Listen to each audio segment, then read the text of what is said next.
वंदना मिश्रा जी, बल्लिया। राधे राधे महाराज जी। महाराज जी, गीता जी में भगवान कहते हैं कि आत्मा निर्विकार है, उसे कोई विकार छू ही नहीं सकता। तो महाराज जी, कर्मों के अनुसार स्वर्ग नरक कौन जाता है? अंतःकरण चतुष्टय में आसक्त जीव। अब इसको किसका प्रश्न है? हाँ, अब शास्त्रों को पढ़े हो, सत्संग किए होगे तो जानोगे, क्योंकि बड़ा गूढ़ विषय है। देखो, स्वप्न में आपने देखा कि बहुत अच्छा कभी स्वप्न आता है, कभी बहुत बुरा स्वप्न आता है। तो उसमें जब बुरा स्वप्न आता है तो हमें दुख होता है, और जब अच्छा स्वप्न आता है तो सुख होता है। लेकिन आप देखते हैं कि दुख सुख भोगने वाला शरीर सैया में एसी रूम में आराम से पड़ा होता है, न दुख होता है न सुख होता है। पूरा झूठा है कि नहीं? स्वप्न में देखा, सब जो भी देखा, जागृत पर आपको झूठा नजर आया नहीं आया ना? लेकिन उस समय जब स्वप्न में होते हैं तब भोगना होता है कि नहीं? अगर पिटाई हो रही तो पक्की पिटाई हो रही, अगर सुख मिल रहा है तो पक्का सुख मिल रहा है। ऐसा लगता है ना? स्वप्न में तो नहीं लगता कि झूठा है। जो सपने सिर काटे कोई, बिन जागे दुख दूर न होई। एक भ्रम मन में स्वप्न जागृत कर देता है, और अपने को नहीं, बड़े बड़ों को। एक बार महाराज जनक जी ने स्वप्न में देखा कि वो बहुत गरीब हो गए, राज छिन गया, राजा थे। अब वो इतने भूख से पीड़ित हैं कि उन्होंने कई घरों से मांगा, तो कुछ दाल चावल एकत्रित कर पाए तो मिट्टी के भांडे में उसे पका रहे थे। इतने में दो सांड लड़ते हुए आए कि वो मिट्टी का पात्र टूट गया और खिचड़ी फैल गई। और वो भूखे बड़े व्याकुल हुए, उस व्याकुलता में आंख खुली तो देखा कि राजमहल की सुंदर सैया पर। तो उनका ये सत्य कि वो सत्य। बड़े बड़े ज्ञानी जन उनकी सभा में बैठते थे, सभा में आके केवल इतना ही पूछा, यह सत्य कि वह सत्य। अब कुछ यह हुआ कि व्याख्या हो तो उत्तर हो, कोई उत्तर नहीं। तो उन्होंने कहा, सब विद्वानों का भरण पोषण करते हैं, तब तक नहीं जाने देंगे, नजर कैद रखेंगे जब तक हमारे प्रश्न का उत्तर नहीं होगा। तो बड़े बड़े ब्रह्म ऋषियों को, तो अष्टावक्र जी एक बार बालकों के साथ खेल रहे थे, तो बड़े प्रवीण थे अष्टावक्र जी। 8 जगह से टेढ़े थे, और ये टेढ़ापन भी उनके पिता के द्वारा दिया हुआ था। शास्त्र में पढ़ना, उनके पिता वेद उच्चारण कर रहे थे तो गर्भ से आवाज आई, अशुद्ध बोल रहे हो। तो पत्नी से कहा, ये कौन मेरे वेद उच्चारण में अशुद्धता का कौन बोध करा रहा है? बोले, आपका बेटा है गर्भ में। बोले, इतना टेढ़ा है कि गर्भ ही से मुझे टोक रहा है, जा अष्टवक्र हो जा। तो 8 जगह से वो टेढ़े थे। अब 1-2 जगह से टेढ़ा आदमी चले तो कितना, तो फिर 8 जगह से टेढ़े, पर बहुत प्रवीण थे। तो बच्चों से वो जीत जाते थे। तो बच्चों ने कहा, इतने बड़े प्रवीण हो तो तुम्हारे पिता बंदी बने हुए हैं महाराज जनक जी के यहाँ, नजर कैद, भला उनको छुड़ा के ले आओ। तो उनको, आज तक तो माता ने मुझे बताया ही नहीं। घर गए और कहा, माता पिताजी कहाँ हैं? तो उनको डर था, अगर ये गया और इनको भी नजर कैद कर ले तो मेरे पास तो कोई रह ही जाएगा। तो जब कहा, मां सत्य को साक्षी करके बोलो पिताजी कहाँ है, तो उनका महाराज जनक ने नजर, सब व्यवस्था ऋषि मुनियों की तरह स्वागत, आप जा नहीं सकते जब तक प्रश्न का उत्तर नहीं होगा। राजहट अष्टावक्र जी गए, अभी बालक ही थे।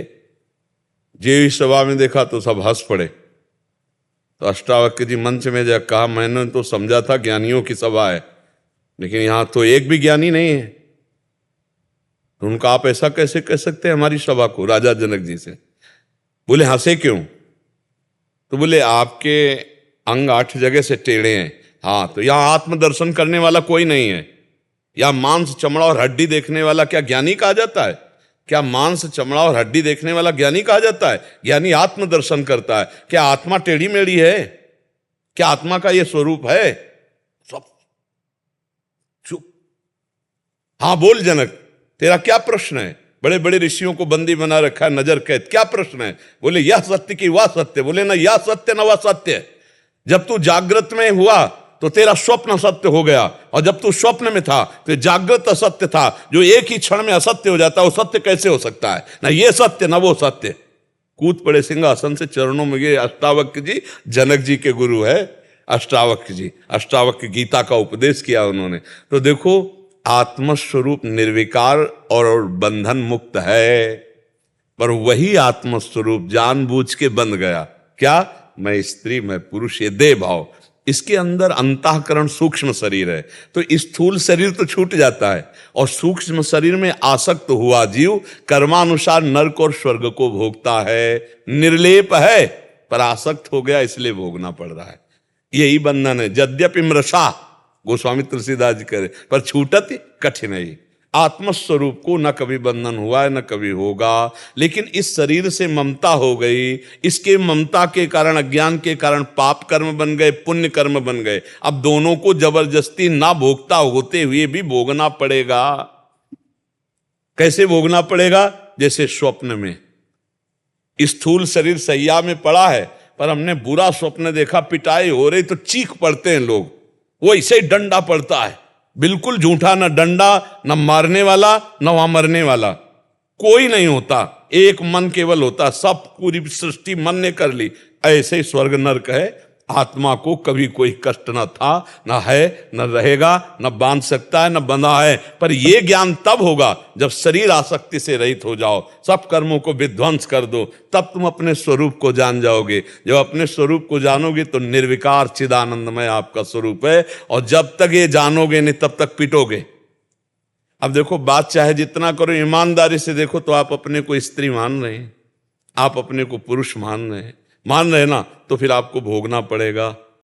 जो इस शरीर से कर्म करोगे उनको भोगना पड़ेगा। और अगर आप अपने स्वरूप को जान गए तो अभी जीवन मुक्त हो जाओगे। ये गेम है, गेम, ये खेल है, आपका ही खेल है, आप अपने खेल में फंस गए हो। अगर आप जैसे कह रहे, कैसे बंधे? बोले बंधे कीर मरकट की नाई, एक मटकी में छुहारे भर दिए गए, उसका मोहरा कमजोर, कम। अब दोनों हाथ बंदर ने डाल दिए, छुहारे कस के पकड़ लिए। अब वो सोचता है कि मुझे किसी ने पकड़ लिया। अब वो घंटों कोशिश करता है छुड़ाने की, लेकिन छुहारा छोड़ने की कोशिश नहीं करता। अगर वो छुहारे छोड़ दे तो मुक्त है। ऐसे ही 5 ज्ञानेंद्रियों से भोगों में हम लिप्त है। हम समझते मुझे किसी ने पकड़ रखा है, अब मैं बंध गया, अब पिटना पड़ेगा। काल कर्म स्वभाव गुण घेरा, जो कर्म करोगे वो सब भोगने। 5 ज्ञानेंद्र मना कष्टाल इंद्रियाड़ी प्रकृति स्थाली कर सती। बंदे कीर मरकट की नहीं। तोता को जब पकड़ने वाले तो रस्सी ऐसे डाल दिए, उस पर दाना चिपका दिए गोंद से, और एक पोला जो पंखा ऐसे घुमाया जाता है ना, एक हाथ का पंखा देखा है, उसमें एक पोला डालते हैं तो वो पूरा राउंड मारता है, उस पोले को डाल दिया। तो जो ही तोता ऐसे बैठा दाना चुगने के लिए, तो पोला घूम गया, क्योंकि घूमता है वजन पड़ते ही। अब वो कस के पकड़ लिया कि अगर छोड़ दिया तो मर जाऊंगा, और अगर छोड़ दे तो उड़ जाए। बस ऐसे ही तो गोस्वामी तुलसीदास जी कह रहे, जड़ चेतन ही ग्रंथि पड़ी गई, यद्यपि मृषा छूटति कठिनई। इसी को छोड़ने के लिए अध्यात्म है कि तुम जाग जाओ। जैसे कोई स्वप्न में देख रहा है कि मैं समुद्र में डूब रहा हूं, अब बोलो क्या उपाय है? आसपास सैकड़ों तैराक जमा कर दो, नाव ले आओ, तो क्या वो जो स्वप्न में डूब रहा है उसे आप बचा सकते हो क्या? उसका एक उपाय, उसे जगा दो। जहां जगा तो ना एक बूंद पानी नहीं, वो डूब रहा था समुद्र में, वो अरे बस ऐसे ही जेहि जाने जग जाए हेराई, जागे जथा स्वप्न भ्रम जाई। जैसे जागने पर स्वप्न का भ्रम नष्ट हो जाता है, ऐसे ब्रह्मबोध होने पर संसार नहीं है। एकमात्र परमात्मा ही परमात्मा है, दूसरा कोई नहीं। बच्चा बात समझ में आ रही? हाँ, नाम जप करो, शास्त्रों का स्वाध्याय करो, संतों का संग करो, चरित्र पवित्र रखो, तो फिर ये अध्यात्म की बातें समझ में आ जाएंगी। दामोदर लीला जी, शिकागो से। राधा वल्लभ श्री हरिवंश महाराज जी। महाराज जी, सेवा, स्वाध्याय और साधना में किसको ज्यादा महत्व दें जिससे जीवन में संतुलन आए? 5 अंगुलियां हैं, इनमें आप किसका महत्व दोगे? पांचों जरूरी है, पांचों जरूरी। केवल सेवा स्वाध्याय साधना नहीं, सेवा, सुमिरन, स्वाध्याय, सत्संग, समाधि, साधना का पूर्ण जो सांगोपांग साधना है, उसको जब हम बोले, आपने 3 बोला, 2 और प्लस करो उसमें, सेवा, सुमिरन, स्वाध्याय, सत्संग, समाधि। समाधि में एकांते सुखमाश्रिताम, एकांत में शोकासन में बैठकर अपने प्रभु में तन्मय होना। 5 के बिना इनमें कौन छोटा बड़ा दिखाई दे रहा है, लेकिन हर अंग का अपना। अगर एक अंगुली कटी हो तो आपका कमजोर हो जाएगा। ऐसे ही हमारे 5 साधन हैं भगवत प्राप्ति के, 5 सोपान हैं।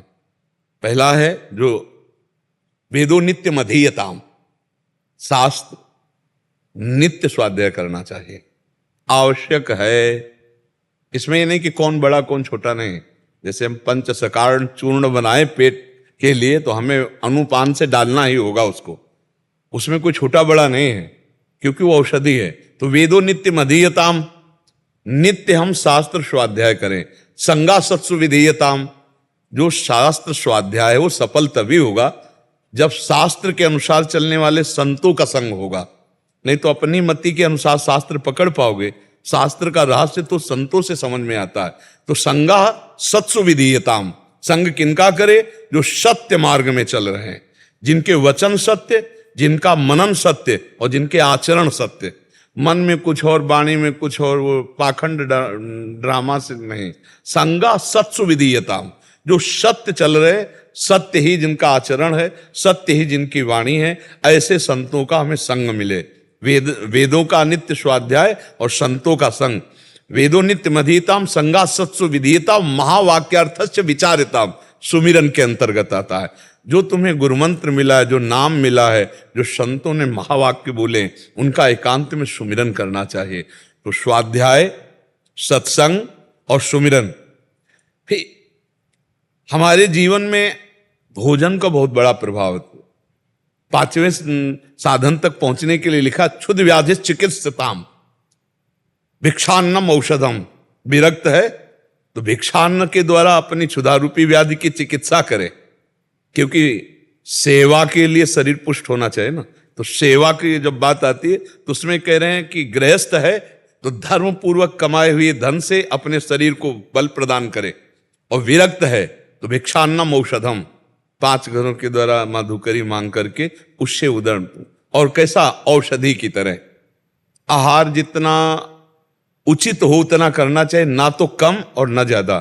कम करने पर उसका चिंतन होगा और ज्यादा करने पर भजन नहीं बनेगा। तो लिखा भिक्षा औषधम, औषधि की तरह, मित भोगी, थोड़ा आहार करने और अधिक सेवा, संत सेवा, गुरु सेवा, भगवत सेवा, समाज सेवा, अधिक समय सेवा में दे।